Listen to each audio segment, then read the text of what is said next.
What's going on, everybody? Man, Eric Wilson filling in for my man Jake. Sideline Sports, you know what it is, the flagship show here tonight, every Tuesday night, 8:30 p.m. Eastern Standard Time. Find us on all our social medias. Listen, I'm not as good as Jake with the Apple Podcast, Google Podcast, TikTok, Snapchat, all that. I do my best, but no one compares to our man Jake, man. Get well. I know you got the flu, but we're excited to have you back in the fold. Let me get the main two guys in here. As always, you got to get Sideline Sports home, Mr. John Shear, Blue Hawks 13 in the building. What's up, John? Just repping, my Dolphins, even though we got our butts kicked 2 weeks in a row, still rep them. All right. Well, you a diehard, so we appreciate that. Let me get the most level-headed man and the man who puts in all the work. Our man, Mr. JB Ellis at JB_the program is in the building. What's up, sir? Not much. Another exciting week. I'm excited for our guest tonight. Very much. Oh yeah, we got some A-listers coming in the building tonight. So shout out to JB for, like I said, putting in all that work. But tonight we've got two special guests. First is the board of directors president for the Our Test Foundation. Ms. Kirsten Franklin's in the building. Good evening. How are you? Hey, good evening, everyone. How you doing? I'm great. Doing very well. Appreciate you joining us here tonight. And then, of course, we have this man right here, Mr. Ron Artest Sr. Good evening, sir. Welcome to Sideline Sports. Good evening. Thanks a lot for welcoming. Glad to be here. Our pleasure. Great. Our pleasure. Yes. It is. So let's kind of introduce our audience to the Our Test Foundation. Kirsten, if you could just take a minute and tell everybody, our viewers and our listeners, just a little bit about the foundation, how it got started, and then, of course, Mr. Artest Sr. would love to hear from you about your vision with the foundation. Yeah, so the Yes. Our Test Foundation. Sorry, babes. The Our Test Foundation, we really support the underserved community by providing free athletics, education. We talk, education is really, really broad. So it's like financial literacy, it's investing, it's coding, development, digital marketing. It's pretty broad. And of course, as you know, the history with Meta World Peace and Ron Sr., we support mental health programs. So not just opening that conversation for everyone, which isn't always something that happens, but also bringing actual services for free to individuals that might not be able to access them normally. So that's really the goal that we have, and that's our mission. Awesome. So, Mr. Artest Sr., if you could talk to me about the vision of the foundation, please, sir.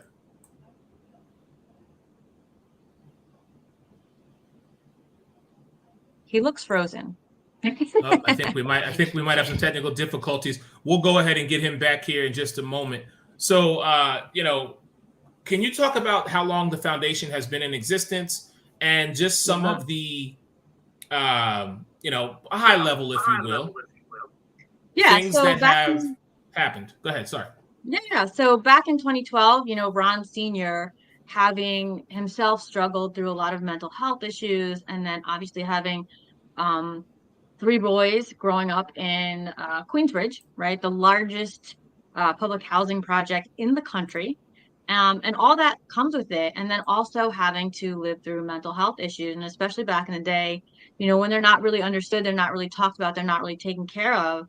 And then to really uncover and discover what's really possible, when Meta obviously came up and he was in the NBA, that money bought access, right, to psychiatrists, therapists, a whole slew of assistance and access that you don't get. And, regardless of whether you're in the projects or not, you normally just don't get them unless you're really aware of them, And so that was really the driving force behind it. And then, of course, you add in the athletics. And at this point, since 2012, we've grown. We're more than just basketball. In fact, at this event that we're having on Saturday, we're having in-18 golf show up. So we're actually padding the floor and teaching kids some of the basics of golf. We have the New York Martial Arts Academy showing up, lots of fun stuff. And we're going to have a huge collaboration in this upcoming year. And this is kind of a launch that with a company called Sports Ed TV. And they're giving us away through the Our Test Foundation, $12 million in annual seats to the community at large. And we're going to be on a national tour all next year. So it's super fun, super exciting. Well, shout out to Rob Mazzucchelli, the founder of Sports Ed TV, and really just fun stuff. So we're getting there. We're kind of bouncing back from COVID and trying to bring the crew back together in real life, right, in person, and make that happen. So That's awesome, though. I mean, you guys do such a great thing in the community. Kirsten, how did you first get involved with the Artest Foundation? well, really funny. I actually messaged Ron on LinkedIn probably about a year and a half ago, and he invited me out to an event that they were having. And it was still COVID. It was still, not really happening all that much in person. And through our conversations, I ended up stepping in on the board, and yeah, really there to make stuff happen and drive revenue and make sure that we can source all the stuff that we're hoping to do. So, And Ron, now that you're back, what was your vision when you started the foundation?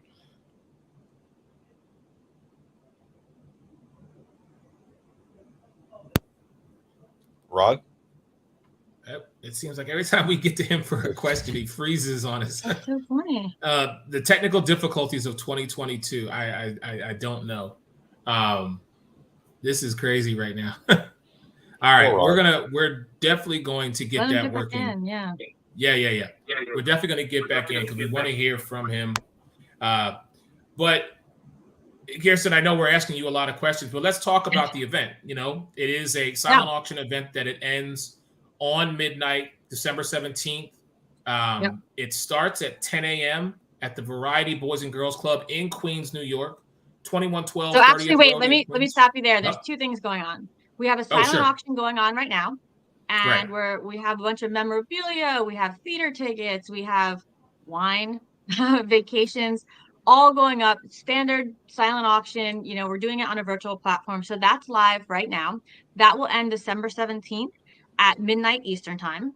And then Saturday on the 17th, so it gets a little confusing, but that's why we're ending that day. We also have an in-person live event. We have Mark Strickland coming in, former NBA player. He's going to warm up the kids, work out the kids. We have somebody from the community coming in who's going to be doing conversation. So there was a short film made about him. He also grew up in Queensbridge. His name's Sugar Ray. And he's going to come in and speak. Again, we have New York Martial Arts Academy coming in 18 Golf. We're going to be giving away a toy giveaway along with a bunch of other just fun stuff. We love the NBA, obviously, and they support us so well. So they always ship stuff so that we can give really fun prizes away. And it'll just be like a really nice, chill, fun holiday event, That's awesome. And the proceeds from the event on Saturday not only are going to it's free. Free event. That is the goal of the Artest Foundation, is to bring it free all the time. This is not about whether you have money or not. It's can you show up? Can we show up for you? Can we hook it up? Can we make a difference? And that's why we're always asking. So everybody listening, everybody watching, get on that silent auction, get some stuff. But what that really does is that funds events like this. We have a collaboration with the David Lynch Foundation next year, who through Mayor Adams we're giving away 10 seats for people within the public housing to learn transcendental meditation, right? And it's just a little launch pad. And if that's successful, we'll do more. All right, let's talk to Ron since he's here and it's working. Can you hear me? Yes, sir. Ron, talk to us about your vision. I'm sorry about it. Oh, my vision. Basically, when the Artest Foundation started, I was a little reluctant to follow through on it because it was brought to my attention that I should start my own foundation after being with another foundation for 2 years, and it fell. So Artest Foundation was formed to help the kids initially in Queensbridge Housing Project. My son and my other children grew up at. I just basically kind of like navigated my way, just like whatever comes up, I was trying to be able to help out as much as I can by getting sneakers, uniforms, and different type of athletic stuff for the kids. And then I became part of the team, which I support now. And it's been fun for me. I really have a long-term goal, a long-term vision, but day by day, week by week, month by month, I just want to help the kids out as best I can. Yeah, and so what? 10 years later, that's come to fruition, and we're looking to Yes. create a trust so that we can receive shares. So if anybody has appreciated shares that you want to donate, feel free. Yeah. And we're also looking for, people that might have real estate. One of our biggest problems is to find actual locations that are consistent enough for us to host our computer lab, for us to host, certain events. So, we kind of hop around place to place. So one of our greater visions over the next 5 to 7 years is to actually build our own locations. And we would love to do it not too dissimilarly from, say, the YMCA down on 72nd Street here in Manhattan, where it would be, potentially public housing above Section 8 maybe, and then 3 floors of, gyms, pools, places for kids to go and families to go and work out and do stuff. So That's a lot of great things, especially in New York City, where in every community people don't have that opportunity. So, growing up in New York City, I can tell you that's a phenomenal thing that you guys are doing, and you're going to impact a lot of lives and make differences, which is great.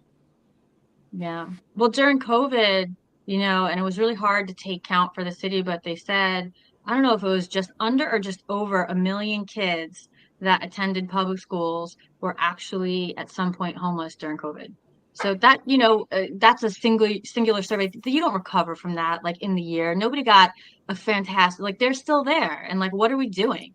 Yeah, I mean, it's pretty sad that, people don't give back and don't take the time or don't realize that there's so many different ways to help in the community. I mean, this is a great event. I just posted it on Twitter while you guys were talking. So now, we'll get some people to see it while we're live on the air, because this is a great thing. And not only, besides just giving money, they have the chance to get some great things. You said they got some, signed memorabilia and different things in the auction, which is pretty cool. People that like to collect things, and that's awesome. Yeah. Yeah. And that, also, there's giving in your time too. And I think people forget that. I think people fail to realize, like, you can, like, a bunch of people that are coming on Saturday, they're committing an hour or 2 hours, like whatever you can. Right. And that it makes a difference. And sometimes when you're looking at things, you think, oh, if I show up for an hour, I'm going to feel dumb. It's not good enough or whatever. No. And same thing with giving campaigns. Like for me, thank you, Megan. For me, I love it because, when I shoot out like our annual donations, like just for cash donations, I literally ask my followers, I say, give $5. Like it sounds so small, but if every one of my followers gave $5, we'd be at $500,000 freaking dollars. Like, hi, like, yo, like how much can we do with that when we're doing it already, right? So right. And I think that's the thing that a lot of people, they misconstrue, like when you say a donation, like some people feel like, oh, I have to give 50 or I have to give 100. And it's like, listen, we're a community. Everybody give $10. Everybody give $5. Do you know the impact that's going to make on the community? Do you know the impact that's going to make on these kids? And like you said, bringing a free event to a community that during the holiday season, it's just, you talk about giving up your time, but it's also bringing back that family dynamic of just being together. Don't need the cell phones, don't need the social media. Let's just spend an hour together enjoying this that is available to us. Yeah. And when you say family dynamic, it doesn't even have to be your family. It could just be you and your friends getting together, the family that you made, right? Like it doesn't have to be mom, dad, whoever. It could be anybody, your community, to come together and know each other, That's the whole thing. And I mean, one of the great things doing some research for the show, Ron, I see you have to be proud of all your children. I mean, they've all done great things. You have Meta, of course, which most people would know from the NBA and St. John's. You have your other son who also played basketball overseas. You have your daughter who's very involved with the foundation and is also a singer. And I forget, is your other son is a lawyer, if I'm correct, right? Yes, I have. Okay, I got them all. Yeah, you did get them all. I'm proud and happy that you mentioned my daughter. I didn't even think you guys knew about her, but yeah, my little daughter is man, she's a sweet little girl. She got a lot to offer the world, and it's amazing. I'm very thankful. All of my kids are doing something positive. You know what I'm saying? My kids are not perfect, nobody is, but they're all doing something positive. Even trickle down to my grandchildren. So I'm very, very thankful. Yeah, I mean, there's something to be said for a good family dynamic, and you can see the success, downstream with each set of generation as when that happens. So, I mean, I'm sure you're very proud of all of them, and it's great to see. And he's frozen. Poor Ron, having a Gotta rough love night over there. technology. Oh, Yeah. I'm Oh. telling you, it's one of those things. Yeah, And you're then- not So going to meet an again- architect that's just not a fabulous person. His entire family, just the kindest people on this planet. It's incredible. No, I mean, they definitely are. I mean, I spoke to Ron last week, the first time we spoke. Such a genuinely nice guy. I mean, I've met him before last year at one of the Super Bowl parties. Great guy. But, Ron, he called me last week. We had a mutual connection who gave him my number, and we were talking for like a half hour. One of the nicest people in the world. It was really a great thing to see. Yeah.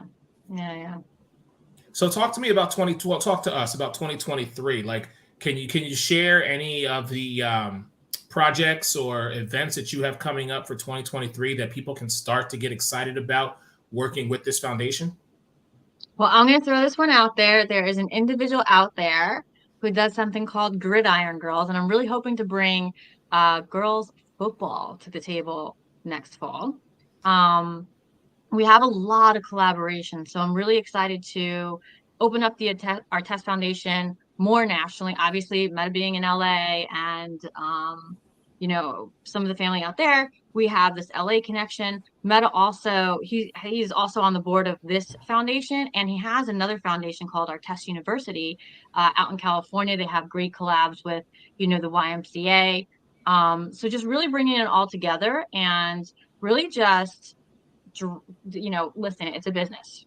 Like, let's just put it that way. You're talking to a small business owner and a startup founder. It's a business. And so one of the things that we do as a business is actually we market. So, and what I mean by that is our sponsorship that comes to us, it's not just about like, oh, we're charitable, we're going to give you money. No, what do we do in turn? We create activations. We make sure that our audience is a fit for what they're doing, that we know, like, and trust them, because we don't work with people we don't. And we've had several banks approach us, and it's really hard to turn down 50 to 100K just because they're not our vibe, right? So we got Exactly. it's hard No, when you're exactly. struggling and you do that. Yeah. But that's what we want to keep within the organization is, the trust. If we're going to introduce you, we had to have this conversation because some people got excited about the money, and I was like, dude, would you introduce your brother or sister to that bank? Like, I'm so why would sorry. I you do keep that, getting right? cut off.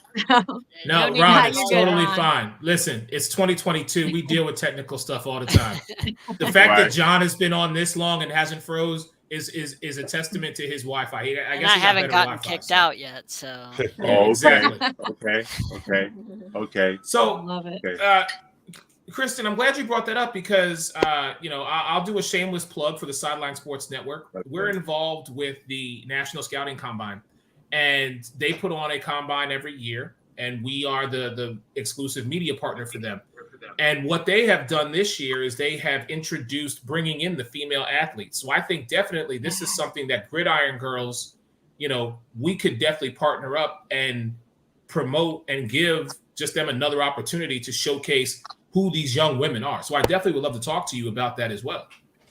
Yeah, and that's Jen. She's a former NFL coach. She was one of the first female Jen NFL Welter? coaches. Jen Yep. Welter? Yeah. Oh, okay. You know her? Okay. Okay. All right. I That's her thing, Gridiron Girl. So that was my plug to her, like out there in the public. Like, you better make that come back to the East Coast. I wrote an article Oh. about her whenever she did an interview with Kelsey Nicole Nelson. I was the one that wrote the article about her interview with Kelsey Nicole Nelson on Fox Sports 1340. I was the one writing the article about her. So, yeah, I know all about her because I was basically behind the scenes when that all went down. Awesome. So it's a small world. We had her on the show. We were out at Yep. Radio Row.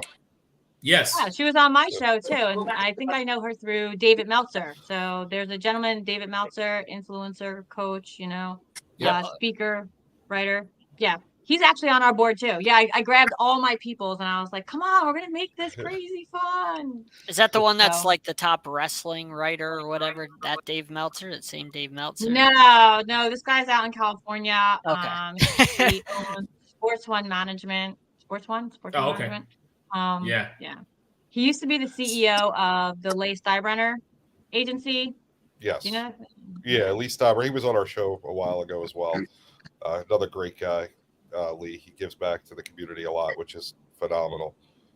But yeah, some phenomenal people that you're working with. You know, well, listen, that's how this world works, and we all know that it's not what, but it is truly who. Ron, wow, I want to get you, man, because I want to talk to you. As we were talking about, just how a proud papa and grandfather you are because your children are just doing phenomenal work, each one of them. Just talk to me about what that means for you as a dad, just to see, in a world that, let's just call a spade, doesn't really garner a lot of people who look like you and I or Kirsten opportunities. You're making your own table, if you will. Talk to me just about what that means to you, sir.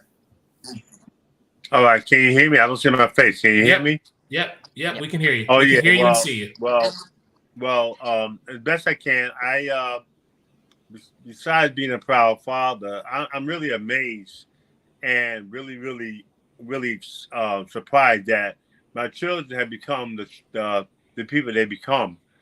It's just a thing. I'm just so thankful and so proud of it, because if you ask me, when I was younger, if somebody told me I would have children doing things they do, I would have thought the person was crazy. But it's just a blessing just to see them navigate themselves through life, the different roads that they travel and become successful. And I don't know what to say. I'm just very, very proud of that. I'm very thankful. I'm not cocky about it. I'm very thankful. And I know that without God, this would never have happened.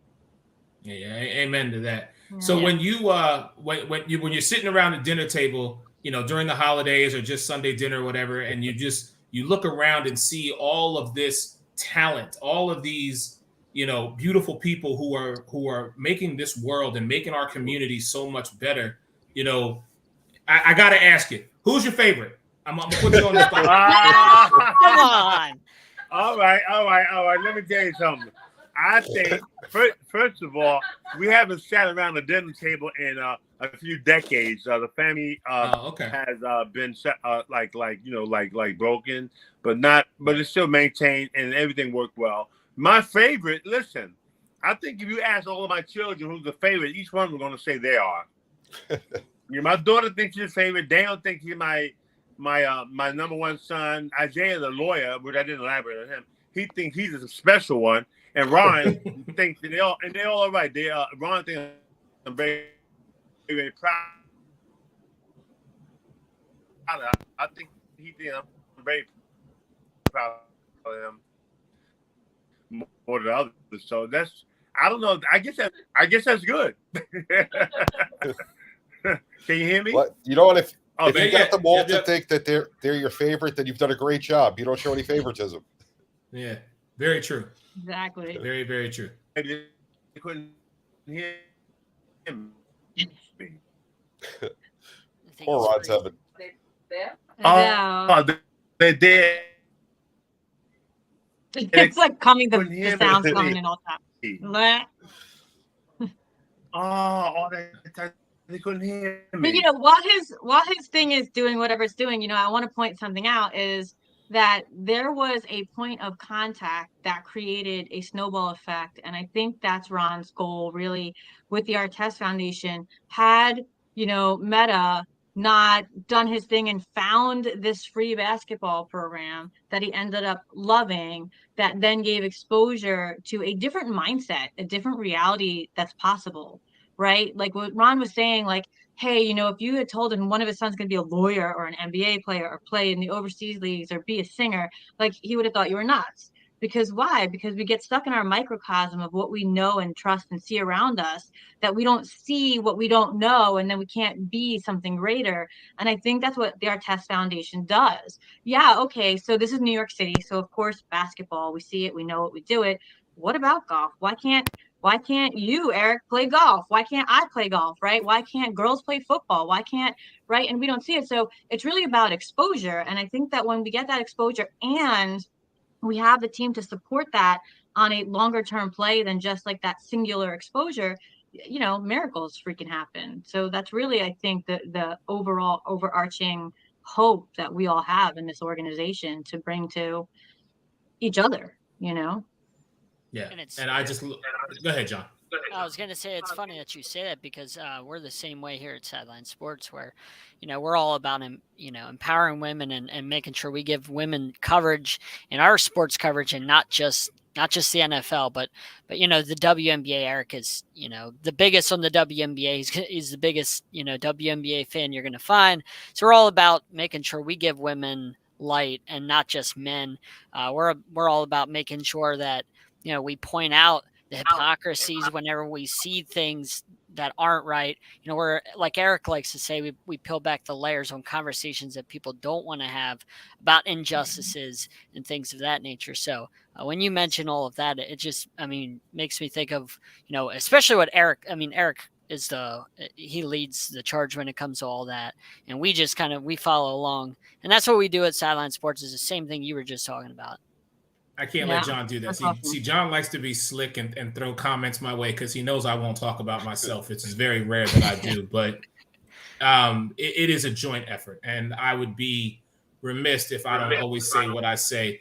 When you work with people who share the same passion that you do, you really see your vision come to fruition. And so that's why, you know, shameless plug, as always, this network arguably is right up there with some of the best networks because of what we do, who we are, but more importantly, it's that drive that we have. So I'm really excited to see, Kirsten, what you do. Again, I know that you have this event coming up. You have a live event going on right now, the silent auction, which ends on December 17th at midnight.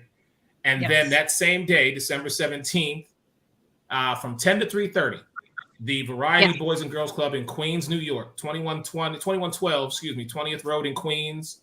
You are having this free event, and I'll put it in our comment section for everybody listening.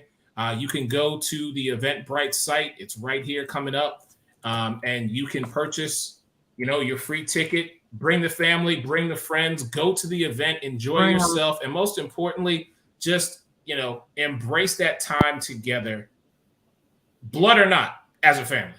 You know what I mean? So that is huge. For sure.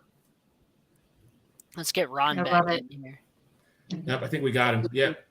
There he is. Oh, okay. Yeah, I'm going again. Ron's moving all around the house trying to find the Wi-Fi. Yeah, Ron, I wanted to point out that we talked about all of your kids and the things that they've done, but we haven't really talked about, like, you. I mean, you've accomplished quite a bit, you know, in your life, in your career. I mean, you've accomplished quite a bit, and, you know, we give praise to your kids, but we also should give praise to you. I mean, you've done a lot of great things as well. What I can say is I'm not gonna pump myself up, but I think I'm a natural family man that's interested in his kids' well-being, them growing and developing to become something good. I really tend to deflect the attention from me, but I thank God for the way things have turned out. I mean, that's all that I can really say. I believe, you know, that the talent might have skipped me, but it landed to my children. But I really give God all the credit because it could have been totally different with me. I mean, you know, I could have turned out, you know, in a bad situation, like some people who have started out great and they might have fell by the wayside. But I just thank God that I was able to maintain a sense of balance in life and not to get too down on myself or too high when things are going good, just stay in an even keel. So I just really thank God for everything. I thank God for Christian. She's been tremendous. I think God passed her across my path for a reason, and this is why we're here. And I thank my wife, Maria, and she gave me a beautiful daughter. And Maria helps me out tremendously with foundation stuff around the house. And I'm just thankful for everybody. I'm thankful for being right here on this panel right here. So, I mean, we're happy to have you. Thanks a we're lot. honored to have you. Thanks Yes. a lot. I gotta ask a selfish question here, because I'm a huge St. John's fan, and obviously, Mena decided to go to St. John's. What made him decide to stay in New York and play for St. John's? And hopefully we can get that message across to all the young kids in New York that are really great at basketball, because I'd like to see St. John's back to where they should be. That's my selfish question of the night. No, not selfish. Like Meta said in the interview when he was announcing that he's going to St. John's, he said New York is a better place to play basketball than New York. He was born here. He went to school here. Never had a job. He went straight to college. Went straight to the NBA without graduating, and getting a degree. And he said, a long time ago, if you can make it here, you can make it anywhere. Just like the slogan says. He just loves New York. I know he's LA now. He won a championship out there. He loves LA, but still deep in his heart, he's a New Yorker. That's awesome. Yeah. St. John's was a beautiful thing for him to go to. I mean, that's a city school here. You got a lot of great schools here. Columbia, this one, that one. St. John's is a city school, especially for basketball. And he showed it was great because I was able to see every home game. Every home game for the 2 years he was in college. I've seen every home game. And I used to finish work at my job, and he was in St. John's. And right across the street was the garden. And my last, on certain days, I would end up right across the garden, go home, take a shower, come right back, and go see him play the game. It was like heaven to me. I mean, that's pretty special to be in college and have your home games at Madison Square Garden when you're not playing on campus. How amazing is that? Yeah, it's amazing. It's amazing. I mean, the garden is a garden. Madison Square Garden is known all over the world as a mecca of what? Basketball, boxing, whatever. New York is a mecca of a lot of things. But anyway, it was a beautiful even on the campus. That was a great experience for me too. I felt so elated. I felt so blessed when he was at St. John. I just felt so, I don't know what to say. It just felt calmly blessed and calmly excited. It was a beautiful thing for me. It felt surreal. And another thing was great because all the people in Queensbridge that supported my son, I was able to give them tickets to give to St. John's game. They really appreciate that, and they showed me a lot of love for that up until this day. That's Queensbridge. awesome. That's amazing. Always giving back. That's a great thing, Ron. Not a lot of people are like that, and it's great to hear. It's one of the things we love and we try and do. We try and get a lot of people that are charitable on our show, but a lot of people don't give back. They don't take the time. It's really a time thing more than anything, and they just don't realize that they can give back. It's just little things. It is a little thing because right now, and Christian knows that I love giving out Artist Foundation T-shirts, hats, sweatshirts, and hopefully one day I have an expense account, but I can do more of that. But I love giving it out. And the good thing about it, everybody who I offer a T-shirt to, they are very happy and proud to wear it, to receive and to wear it. So that's basically where it is. Me getting my basketball team, the girls team, we're a little different right now. Getting them uniforms, sneakers, and T-shirts, and everything, and it's all different kind of stuff. It's really, really, they appreciate it, and I enjoy doing that. Yeah. Very cool. Truly, And Joe, like what you're blessed. saying, sometimes the give back isn't even monetary or time. It's being freaking nice, right? It's like it doesn't have to be this thing, right? My daughter was shocked the other day. She's like, "How do you know the homeless guy's name? And how do you know it?" And then all of a sudden now she's talking to the guy, and I'm like, "See, that's like you teach your kids. Like everybody's human. Like you know what I mean? Yeah. I grab them a cup of coffee sometimes, and then we got in a conversation, and it's just how do you give back, right? Like it doesn't have to be monetary. It's helping someone carry their baby stroller up the stairs when you see them. You know what I mean? It's the little things that the daily struggle that you don't realize in someone else's life that can make a huge difference too. Right. It's very true. I mean, you don't realize what someone else is going through. Sorry, Ron. No, I'm just saying she's absolutely right. Yeah, I mean, you don't know what someone else is going through. The little act may change their whole day, and change their mindset. Yeah. You're right. You're right about that. It is truly the smallest things that can create sometimes the biggest blessing in a person's life. And I mean, it's one of those things that, I think we just get lost, in other stuff. And we don't take the time to really stop and do that. And it's amazing to see that there are foundations, there are people who have that mindset and who not only talk it, but also walk it. You know what I mean? It's huge. It's huge. You know what? We are going to let the two of you go. Thank you so much for being a part of this. We really appreciate this. Ron, we're going to have you back on, man. We're going to get you a better Wi-Fi signal because we got some stories, man. We want to hear some stories about you and Ron and everybody in the family. Kirsten, thank you so much. Again, this is the board of directors president for the Artest Foundation.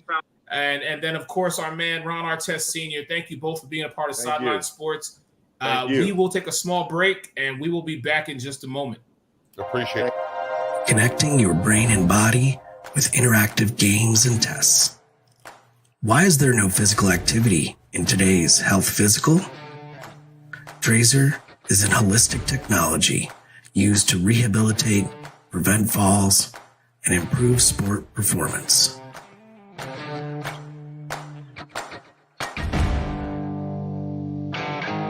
Trazer reports provide you, your clinician, your physical therapist, or athletic trainer objective data to make decisions on your health and performance over time.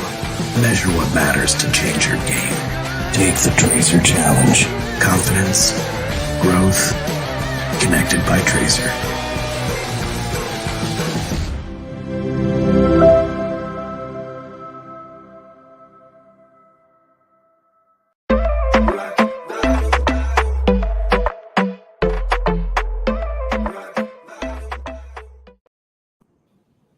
Welcome back to Sideline Sports, the flagship show of the network, 8:30 p.m. Your man, Eric Wilson from the Sports Arena, filling in for our man, Jake Malik, alongside the program and Blue Hawks 13, JB and John. So, gents, I have not been on the show in a minute, but I see enough of John, so I want to talk to JB for a second. So, since he hasn't been gone, John, goodbye. No, I love you, brother. You know that. JB, I got to ask you a question, man. You and I are kind of the OGs, if you will. And there was a particular man who this past Sunday looked like his time was up. It looked like Father Time finally caught up to him. And I'm talking about Tom Brady, man. I got to get your thoughts on that game between the Bucks and the 49ers this past Sunday, JB, because if you would have told me on Thursday or any day last week that Brock Purdy was going to be the guy, Mr. Irrelevant, from this past year's draft that John and I were at in Las Vegas, he was going to be the guy to do what no rookie quarterback has ever been able to do, I would have looked at you and been like, all right, JB got the inside track. I know he a betting man. He finna make a ton of money. We finna blow up. Like, what was going on, man? Defense wins championships. That 49ers defense is legit. They make people look silly on offense. They are really good. You know, their offense, now that they got McCaffrey, they got tons of weapons that keep getting hurt. You know, unfortunately, Debo went down. He's out now. Jimmy G got hurt, so we're up to Brock Purdy, the third quarterback. You know, but that defense, they're going to win a lot of games because of that defense. Are they going to win the Super Bowl? I don't think so, but they're going to get far just on that defense alone. And, you know, they made Tom Brady look like an old man, like Peyton Manning in Denver. It's just, it was ugly. And that's where I will come in. And I'm John, I'm going to swing this to you because I know we had a brief conversation about it last night. But, you know, at some point, as we know, Father Time has proven to be undefeated, like I said before. And Brady just doesn't look like Brady.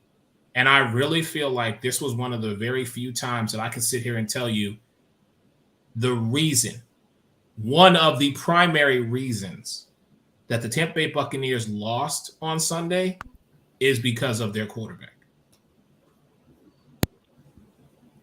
Now, something like you said with Brady, I know what it is. I know it's wrong. Well, maybe they shouldn't have gotten rid of Bruce Arians, who's a fantastic offensive mind.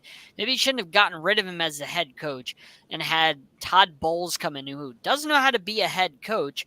I've said this before. I said at the beginning of the season, I didn't like him. I didn't like him as a head coach before. I don't like him as a head coach now. I think he's a great defensive mind. Some guys are meant to be coordinators. Some are meant to be head coaches. He is meant to be a coordinator, not a head coach, just like Vic Fangio. Meant to be a coordinator, not a head coach. You shouldn't have got rid of Arians. It was working. Just because him and Brady clash, it was working. Like, they still looked good last year. They took the Rams to the brink. They could have beat the Rams in that game in the playoffs.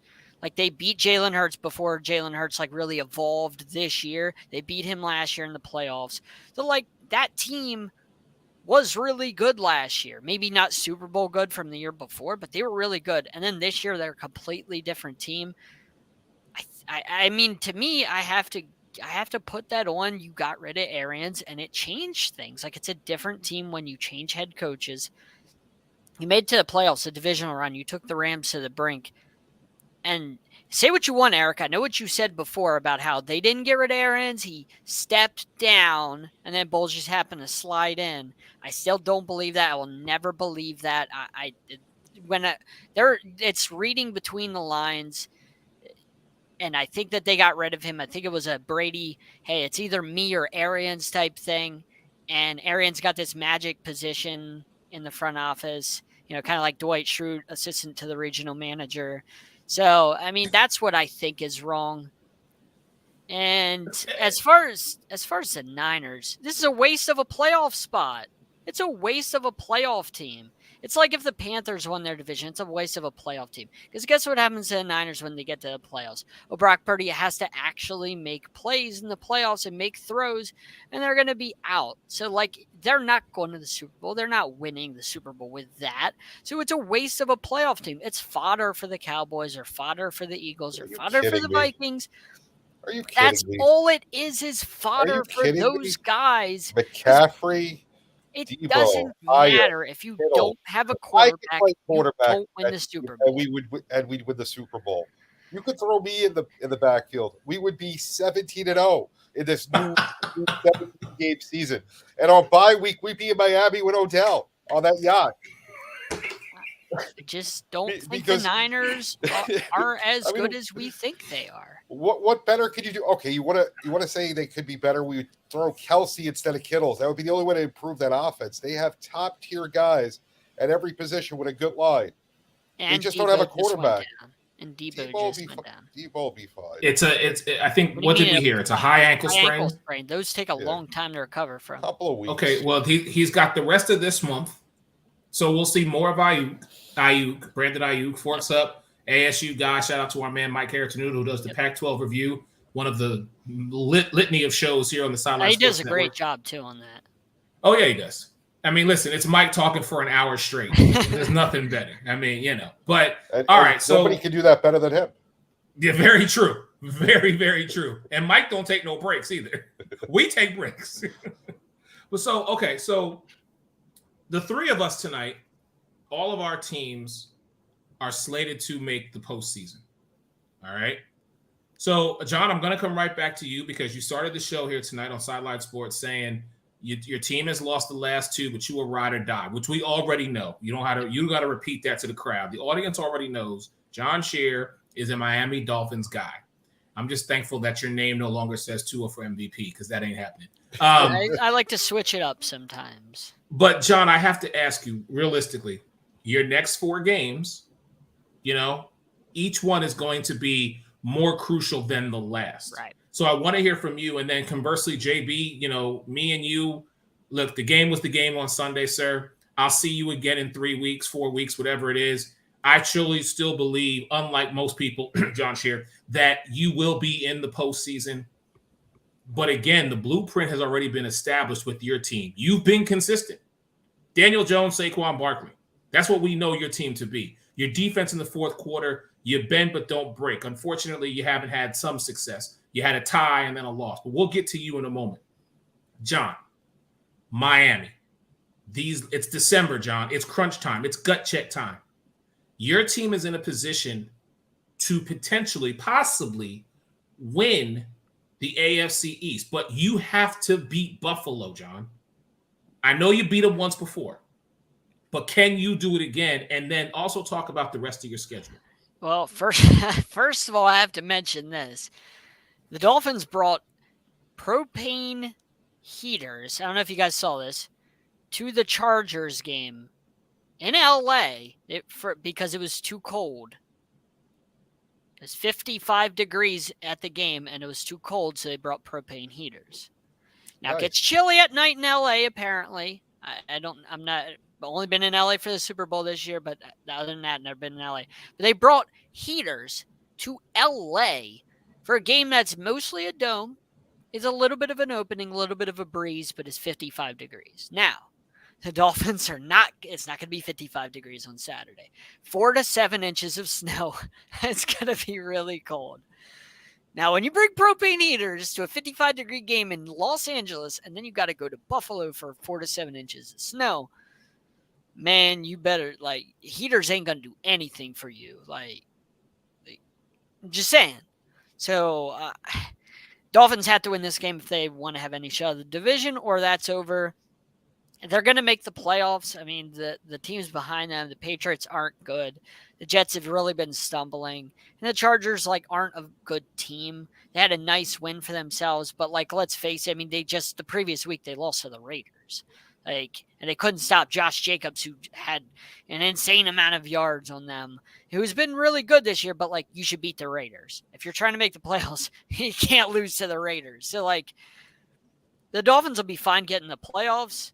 I can't say the same about the Giants. I mean, We're not talking about the Giants. Stick to your I team. already told you about my Dolphins. I already told you. You've got the Bills, the Packers, the Patriots, and the Jets. 3-1.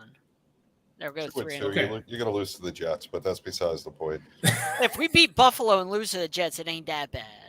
Sweet Buffalo. I'd like 3-1. I'd love to see it. I would love a sweep of Buffalo. Listen, John, 3-1 would put you at 11-6. Buffalo would basically have to lose, 3 of the next 4.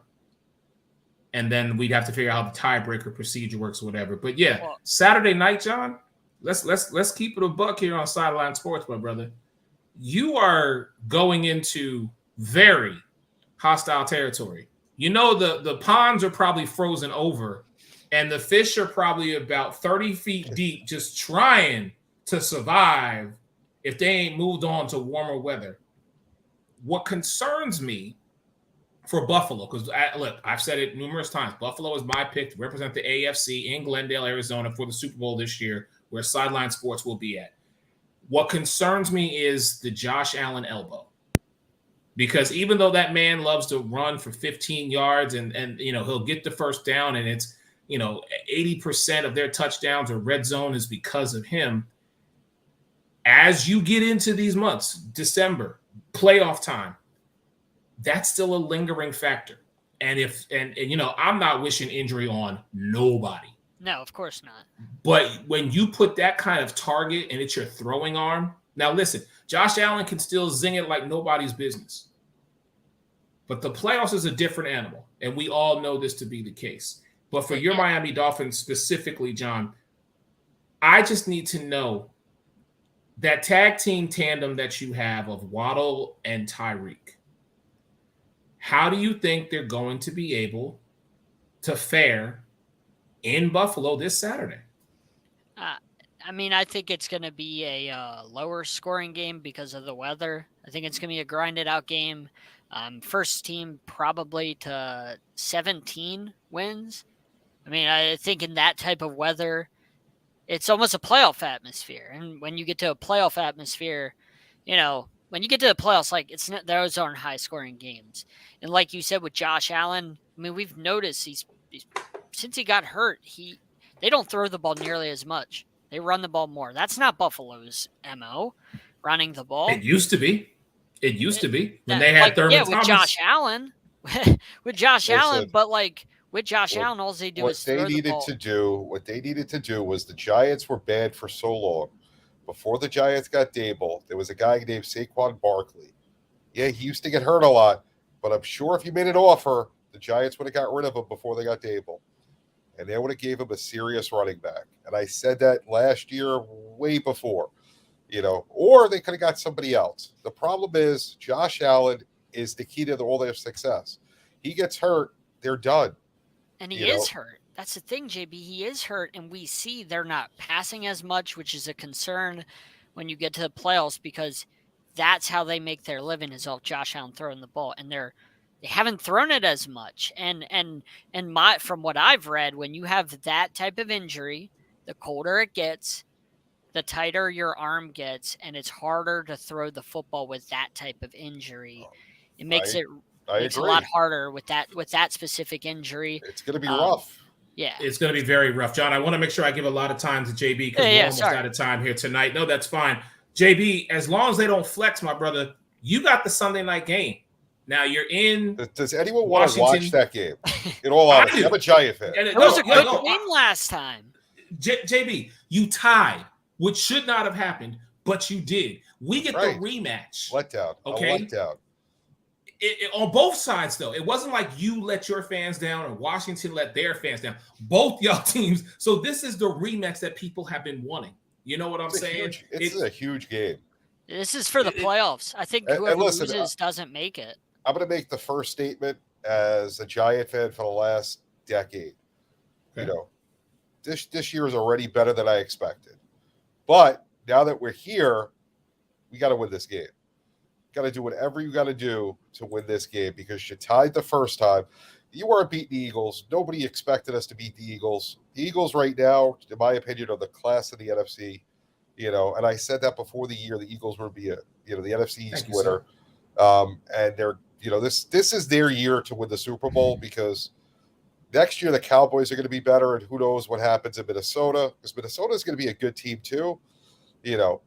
And with San Francisco, if they get things right. So there's a couple of teams that could qualify there. But this is the Eagles' year if they want to take it. So, I wasn't expecting to beat them. We still got to play them again. We got Washington here. We got to win this game. This is the most important game, especially because we lost the Detroit game. Not that Detroit's a bad team, but the beginning of the year when you look at that game, it's a W. Unfortunately, Detroit got a lot better. And they came out and they destroyed us, which they played a better game. Right now it wasn't a bad loss, but, when you look at the beginning of the year, that's a game you expect to win and you have to win. Now you lost that game and you tied the Washington game and you're in a bad spot. So now you got to win this game on Sunday night.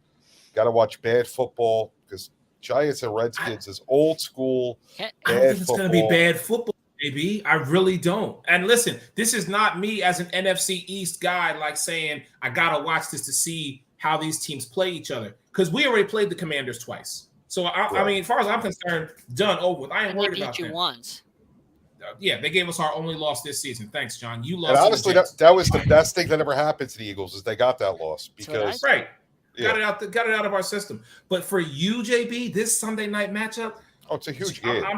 It's a major game. I'm so happy they have not flexed it. If they flex this game, I'm gonna be so mad because I'm excited for Sunday night football. A lot of these Sunday night football matchups, I'm like by the third quarter, I go to sleep because I'm like, man, if the Eagles ain't playing this game, it's lopsided. Sometimes you have those last minute heroics, and it's like I'll catch it Monday morning.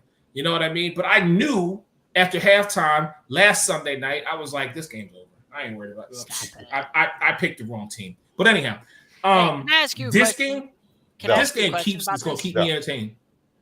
What's your question, John? Is there any chance they tie again? No, John, stop it. I hope not. Stop it. Listen, I hate ties. They're going to tie 2 times in 3 weeks.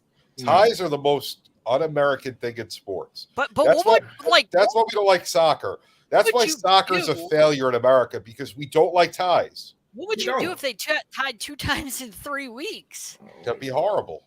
I'd be mad. That'd be absolutely horrible because the Commanders they're just, I don't know. They're not good football. Their ownership's horrible.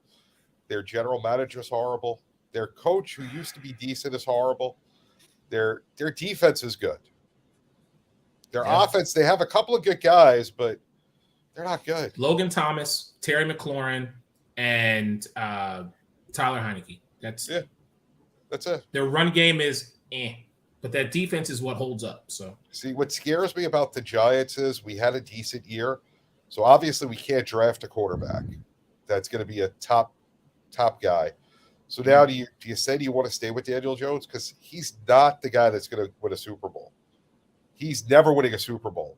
No. He may have a good year, but he's never going to be that guy. He does not know how to make decisions. So, as long as we keep him, we know we're never going to get there. And I don't think we're ever going to fall back to where we were as long as we keep Dable. So how long do we stay with Jones? Interesting. How many more John, years of Barkley's career do we waste? Right. John, 20 seconds, and then we got to say goodnight. 20 seconds on what? 20 seconds for DBTV, then we got to say goodnight. Oh, yeah. Okay. All right. Well, I just want to shout out the Ron Artest Foundation again. Thanks for joining us, Ron Sr. and Kirsten. Thank you both for joining us. Appreciate it. So I just wanted to shout them out. JB, anything? Definitely go on Eventbrite to the Artest Foundation silent auction. It's going up until the 17th at midnight. And then if you're in New York next week, go to Queens and go to the event at the Boys and Girls Club on 30th Road. All right. For all of us at Sideline Sports and for these two knuckleheads, man, your man Eric Wilson, we'll holler at y'all next week. Peace.